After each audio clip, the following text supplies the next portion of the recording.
Welcome back to the Bama Online Podcast, where it is time for another edition of 3 for 3. That's right. Three BamaOnline.com staff members taking on three topics as we get you ready for the Crimson Tide's massive matchup with the Longhorns of Texas coming up Saturday night at Bryant-Denny Stadium. And with that, we bring on Clint Lamb. Clint, how are you doing today? I'm doing fantastic. Travis, how you doing today, brother? Great. Cannot complain. It is midweek. We are inching closer to this highly anticipated matchup. I'm sure Jimmy Stein at this point. Jimmy, you about to come out of your skin at this point, Jim? Pretty much. I mean, this is the game we've been talking about for a year. I mean, I hate no disrespect to Middle Tennessee, but this is the game we've been talking about the entire offseason, and it's here. Absolutely. And with that, we're going to get right into our three topics. Really, there are three questions that we'll get into, and we'll start with Jimmy on this one.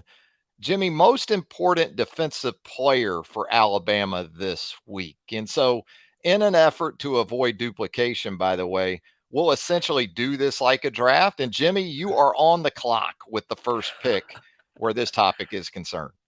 Bryce Young. No. Okay. First pick for this topic. Okay.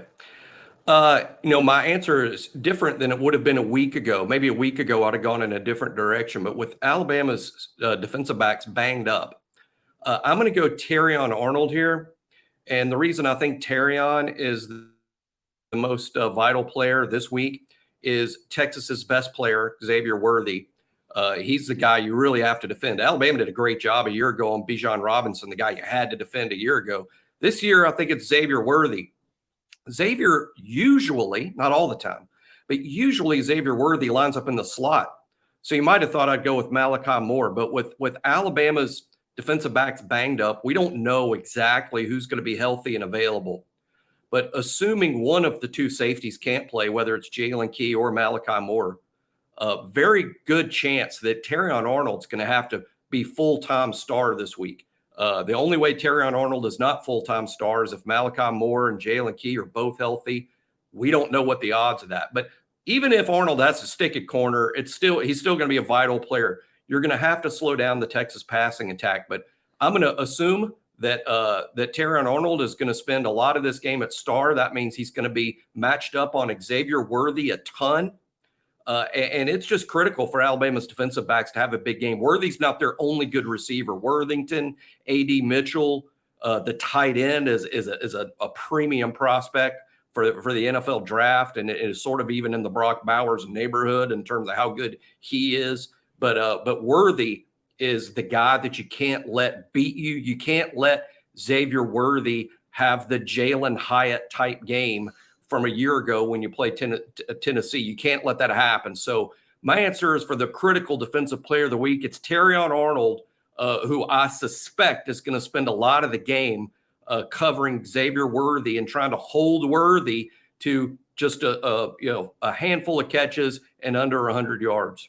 Yeah, you think about a stat that you would take right now if you're an Alabama fan, and that's the offer that Quinn Ewers and the Texas passing game had in passes of 20 yards or more in their win over Rice last week. I think you'd take that one right now, guys, an offer in the deep ball for Quinn. But Clint, who do you got? Where are you going with this one? Yeah, I think that Terrion Arnold is a great selection. He certainly would have been up there for me, and I really don't think that it matters whether he plays star or outside because, Xavier Worthy is kind of one of those Alabama, Jerry Jeudy, Devontae Smith styles of player where he gets moved around a lot in Steve Sarkisian's offense. He's going to play outside. He's going to play a ton in the slot, which Jimmy alluded to. And so Terrion Arnold, it doesn't matter if he's playing, left cornerback, which is matched up against the right receiver. That's something that, Xavier Worthy has played a lot. But for me, since Jimmy drafted Terrion Arnold first, I'm able to pivot and go to the two players that I was debating. I would say really there was three in there, but I'll go with Deontay Lawson because last week he was so critical to Alabama's success as far as getting people lined up, as far as getting sideline to sideline. He's become a really good player and one of the best linebackers in the SEC already. And if he continues to trend in this direction, I think he's going to be one of the best linebackers in the country. But when you talk about he won't be lined up on Jatavian Sanders every snap. I think it'll be kind of a collective effort, to stop any sort of dynamic tight end. But he's certainly going to be a part of that. And Sanders, his ability to create mismatch problems for defenses, I think, is something that Alabama's going to want to keep an eye on. And so I would probably go with Deontay Lawson, his ability to stop the run. Cedric Baxter, the 5-star freshman running back who got to start last week against Rice, he got a little bit banged up. There was some question marks as to whether or not he was going to play in this game. He returned to practice yesterday, I think. So it looks like he is trending towards being on the field. And if that's the case, I mean, Texas has a couple of other really good running backs too, and Jonathan Brooks and Jadon Blue and, Keelan Robinson. But Baxter is kind of the game changer at that position. A guy like Deontay Lawson, and the importance against the pass, but also he's got to be able to, get in there and stop the run. So I think he's going to play a critical role in the outcome of this game. Yeah, you kind of outlined returning running back production from last year's matchup with Bijan Robinson, Rashawn Johnson. But it's Keelan Robinson, the former Alabama back, that had the lone carry by a returning Texas back in that matchup in Austin, and that one went for -2 yards. I like both those picks. I love the Arnold pick because of his versatility. Deontay, I think it goes without saying the different ways that you can use him and his ability to cover, but also bring pressure from that inside linebacker position. He is unquestionably the every down guy. As an extension of that storyline, do we see Jihad Campbell this week trying to get back from that knee injury? He could be very important in all of this as well. I thought about James Burnett for defensive player. I know he's a punter, but he could certainly help that defense with his ability to flip the field or provide field position that's favorable to Alabama in a couple of different ways. But I'll go with Kool-Aid. I think Kool-Aid, when you look at these Texas receivers, which you guys have done such a great job of outlining, it's not just Xavier Worthy. Even Jonte Cook, a freshman that is with Texas, can cause some problems for you. But it starts with Worthy, Whittington, more of an inside guy, I would say. They line those guys up at multiple spots, though. And then A.D. Mitchell, because of his size, and Kool-Aid's not a small corner, but A.D. Mitchell is 6'3", 6'4". So you got to deal with that aspect of receiver play from him. I'll go with Kool-Aid because if he can match up and really take care of business and man coverage, that'll help Alabama in some other areas if they feel like they want to add a defender to the box. I don't think Alabama should need to add a defender to the box to slow down the Texas running game this week. But you can maybe roll some guys to some other areas of the field and coverage too that can help you from that perspective. So I'll go Kool-Aid. I like the two picks you guys came up with as well. No doubt about that. Let's move on to X Factor for the Alabama offense in this one. Clint, you're going to get us going with that one. Now, when I say X Factor, I mean it could be an Alabama offensive player. It could be an aspect of the offense. You name it. So, Clint, what do you got for us there? And there's so many critical pieces to this. I do think that Alabama has to be able to run the football effectively, and they need to be able to do it. If Texas is able to stop the run and they're able to commit minimal numbers to do it, Alabama's in for a really long day. They have to be able to force defenders into the box. If you want to create those openings downfield like you got last week, I mean, a lot of the success of MTSU's defense was just selling out for the run and being very aggressive in the blitz packages and things that they were sending at Alabama. That created a situation where fans are concerned about the offensive line. I think that's more – I understand that MTSU does not have even a fraction of the defensive talent that Texas has, but the things that they were doing schematically is not something that a lot of your bigger programs are going to commit to doing because of how susceptible it makes you as far as your vertical passing game and things like that. So even though MTSU didn't have the talent of a Texas, I think that what Texas is going to have to do to make sure they have all their bases covered and not give up those explosive plays downfield, I don't think they're going to be able to do the kind of things that MTSU did. They might on a few plays, but as far as that kind of being the general approach to the entire game, I highly doubt it. So I think that Alabama is going to be able to run the football fairly effectively. This is a big defensive front for Texas. I mean, Sweat, 6'4", 360-plus pounds, kind of looking like a Terrence Cody out there, but he's a lot more athletic than Terrence Cody. But they got a lot of other players, Alfred Collins, Byron Murphy, Ethan Burke is kind of a guy who I would say has been a better pass rusher than run defender up to this point, but he's certainly made strides. and I thought that he showed some good things against Rice. I'll be curious to see exactly how much Alabama is able to have success running the football. I think they're going to be able to. I think the offensive line is going to look a lot better. I think the fact that you got the home crowd at your back certainly helps in this game compared to last year. But if they can have success doing that and establishing the run, then everything else, you saw the vertical passing game, you saw the success on the ground to some degree. The commitment is certainly there to having success on the ground. But can you do the other aspects, the short to intermediate stuff, to complement those two things? I think Texas will try to force that if possible, but if you can run the football, that's going to open up pretty much everything else. What about it, Jimmy? Which direction are you taking us in with this one? Yeah, real similar. I'm not parroting Clint, but to me, the X factor is the offensive line for Alabama. They've got to play better than they did a year ago. Let's be honest. The first 3 quarters against Texas a year ago was sort of a mess up front. They didn't create consistent. Jace McClellan had the 80-yard run. Alabama's run totals minus the McClellan run were dismal, frankly. Alabama had almost no success except springing the one big run, which ended up being a huge difference in the game. They've got to get a better push up front than they did a year ago in the run game, and they've got to protect the passer better. Bryce Young in the first 3 quarters last season, he didn't have a lot of time back there.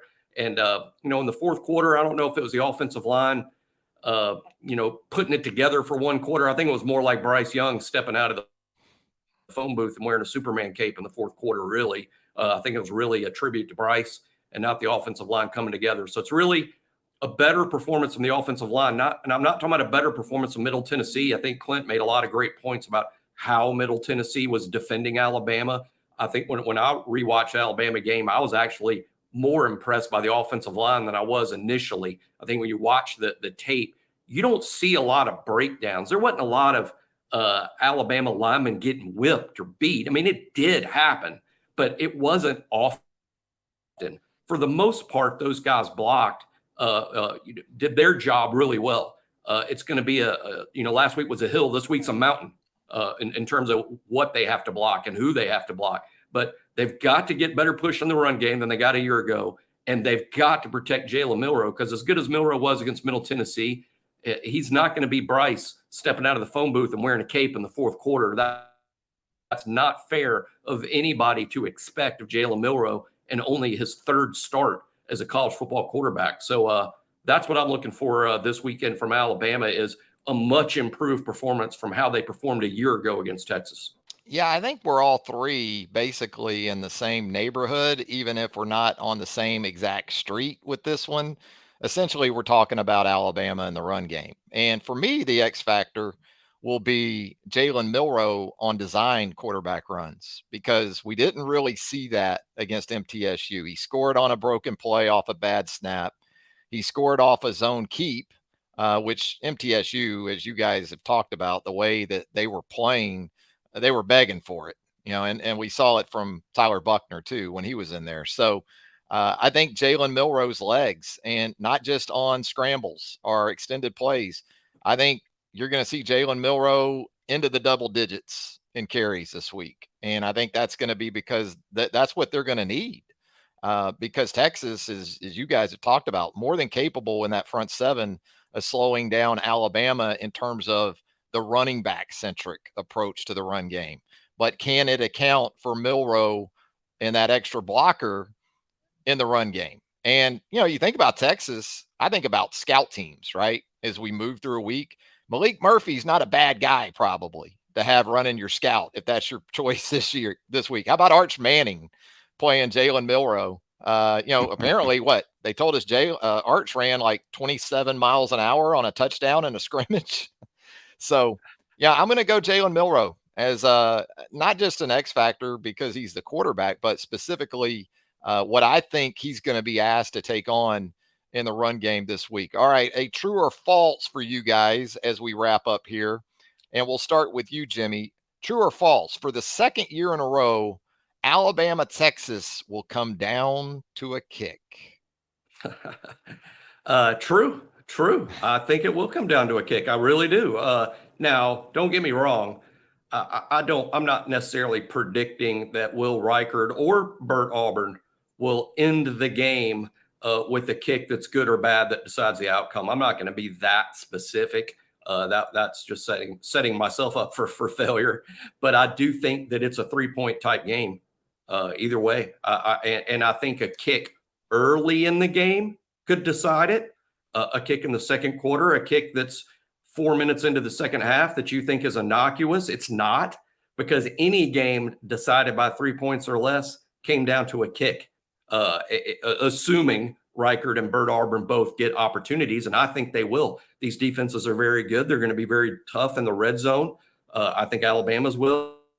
I expect Texas's to be. I wouldn't be surprised if each kicker got 3 or even 4 opportunities in this game, and whoever misses, it could be the difference in the game. So my answer is yes, it's going to come down to a kick. It just might not necessarily come down to a kick that ends the game, but I'm predicting a 3-point game this weekend. What about you, Clint? True or false on this one? I don't. I've gone back and forth. I got to admit, guys, I was pretty committed to going into this week thinking I'm going to be different. I think that this is a potential statement game for Alabama. In some ways, it's got some similarities to Georgia versus Oregon last year, where it's early in the season. It's number 3 versus number 11 or 12. Georgia had lost a ton defensively. Everybody's like, this game's going to be put on the quarterback's shoulders and Stetson Bennett because you don't have that elite defense to lean on. You don't, there's some question marks with the run game and the offensive line.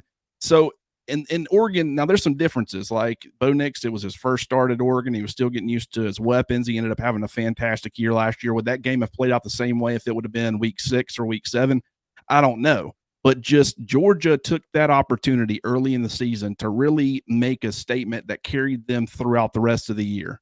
And when I look at Alabama, what they're trying to do and the identity that they're trying to have, which is bully, dominate up front. We've seen some really good teams on paper, like Washington in that college football playoff game against Alabama. Great team on paper. I mean, Vita Vea, they had Budda Baker, Jalen Catalon. That's a guy who kind of reminds me a little bit of Budda Baker, where he's very, kind of all over the place, very downhill, very aggressive. And Alabama went out there and hit them in the mouth. And so part of me, I thought I was going to say that Alabama was going to dominate this game. As I've really dove in, I looked at the Texas Rice game. I've been watching that. The offensive line, I'm not as concerned, or, Texas offensive line, I'm not as concerned about that as, you hear that there was a lot of pressure given up and, they had some trouble moving some guys in the run game and things like that. And this returning offensive line, all 5 starters. I think that it's just an early season kind of thing. And you would think that unit would be a lot closer to being complete because they have all played together before, but they got some new pieces in there, and have kind of mixed and matched a little bit more. And so I'll be curious to see how this game ends up playing out. I'm not going to go as far as to say that Alabama runs Texas off the field, but I do think that this is an opportunity to make a huge statement and to announce yourself as being back as the old Alabama. And against these types of teams that look good on paper, they're sitting there, borderline top 10. They're going to be coming to the SEC. They're trying to build that roster to fit into the SEC. But Alabama, I could seriously see them absolutely running Texas off the field. But at the same time, I don't think that Quinn Ewers is going to have the kind of success with the vertical passing game that he did early in last year's game. That was kind of an anomaly. Like, I never really saw that in any other game that I watched from him. I will be curious to see how much they try to attack Alabama vertically. I don't think it will be as easy as it was last year. But we'll see. But I think Alabama will cover the spread. I will put it that way, but I won't go as far as to predict a blowout. I'm kind of leaning with Jimmy here. I think both these kickers are more than capable. We saw it in last year's game, and Jimmy talked about it. It's not always when you make a kick or miss a kick. Think about Auburn's miss late in the first half of last year's game. I think that Will Anderson was maybe credited with a block on that one. He was asked about it after the game, and he's, no, I didn't get a hand on it.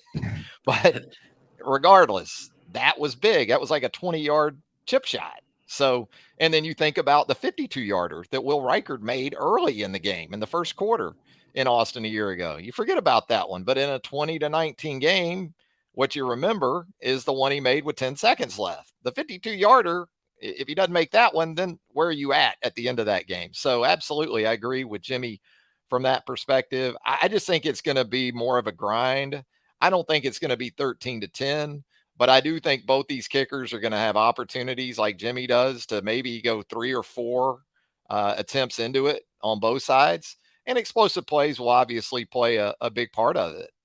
In it and who has success in that area. I think for Alabama, it's all about surviving the script because Sark's going to have one and it's going to be pretty good. He was in his bag last week against Rice. I mean, every week he brings it. And that was probably mild because it was Rice, kind of like Tommy Rees with the A-Day game plan last week for MTSU. And you get it. Totally understandable. So survive that 15 to 20 play script of Sark and then see where it takes you. But you're not going to see Hudson Card this time, guys, regardless of what happens, because Hudson, he's a starting quarterback at Purdue these days. Doing a little research this week. How about that? Hudson following I guess, is it the Drew Brees Parkway from Austin, Texas to West Lafayette? Because that's where Hudson Card is. It's interesting, though, for both teams from the quarterback position because you like the guys that are going to open the game, but I think both feel pretty good about depth at that position because it obviously has been a factor in these last couple of meetings. We've had those what if games for Texas, and maybe we'll find out what'll happen if a Texas starter actually goes wire to wire against Alabama Saturday. It's so interesting. Go ahead. Yeah, Travis made a great point about Sark's script. One other thing about Sark's script: Sark practiced against Nick Saban's defense for a couple of years. Nick runs a unique defense that's almost unique to the rest of college football. His famous cover 7 defense. It's not what everybody else runs. Sark saw it for 2 years in practice. I think that's one reason Sark had some early success against Alabama last year is Sark, for an offensive coordinator, probably knows Saban's defense as well as anybody in the sport because he's seen it more than anybody else. So I think that makes Sark's script even more dangerous than it is most Saturdays. And I think we Alabama fans know in particular how good he is. So it is something to watch for. Texas's early success. And I really think in so many ways, the game Saturday could play out similarly to last year in terms of Texas getting off to a good start, but Alabama eventually winning the game because they're a little bit better at the line of scrimmage. And Clint, this isn't just about Sark. This is a Texas staff, Bo Davis, really go throughout the list, even from a support perspective, deep ties to Nick Saban in Alabama, right?